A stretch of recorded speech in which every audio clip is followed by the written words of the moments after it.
herbs. One of them is a golden, sunshiny flower that people have grown in their gardens for centuries. The other one is a weed you've probably stepped on, mowed over, and cursed at, and it might be more useful of the two. So today I'm settling it. Calendula versus plantain. Which one's actually better? Spoiler, the answer is going to annoy you a little. Stick around. Hey, I'm the one behind Sun and Soil Botanicals. I grow, forage, and hand make small batch herbal stuff right here on a homestead in the Georgia foothills. Both of today's contestants grow within a few steps of my back door, and both of them end up in the things I make. So I know these two pretty intimately. Let's break down what's actually going on inside them, real science. First up, calendula, also called pot marigold. It's in the same plant family as daisies and sunflowers, and it's that bright orange gold flower you've seen in cottage gardens. People have used the petals on their skin for centuries. And the challenger, plantain. Not the banana, the low-ribbed leaf plant growing in every lawn, sidewalk crack, and pasture in America. Most people have no idea it's medicinal. It's been called the Band-Aid plant and white man's footprint because it spread everywhere settlers walked. It's free, it's everywhere, and it's been a folk first aid plant for thousands of years. One's the pampered garden flower, one's the weed nobody planted. Let's see who actually earns their spot. Okay, science round. What's actually in these two? Calendula is loaded with a group of compounds called triterpenoids. The big one is a set of ferridyl esters. Here's the cool part. In lab studies, those compounds' anti-inflammatory effect was dose-dependent and comparable to indomethacin, which is a common over-the-counter style anti-inflammatory drug.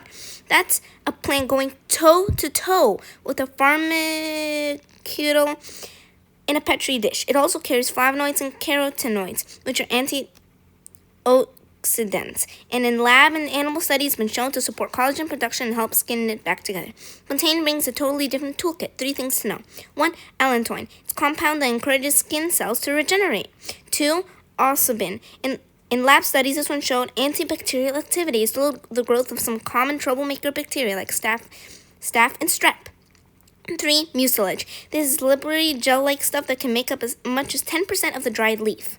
So you can already see the personalities. Calendula is an anti-inflammatory and skin repair specialist. Plantain is a soothe and protect antibacterial weed that also happens to regenerate skin. Different jobs. Now, what have people traditionally reached for each of these 4? And I want to be clear, this is folk herbalism and tradition, not medical advice. Calendula has traditionally been the go-to for calming dry, irritated, angry-looking skin, soothing, softening, and helping skin recover. There's even some clinical research on it. Plantain is the classic field remedy. Bug bites, bee stings, scrapes, and splinters you got hauling firewood. The old trick is to chew up a leaf and slap it on a sting.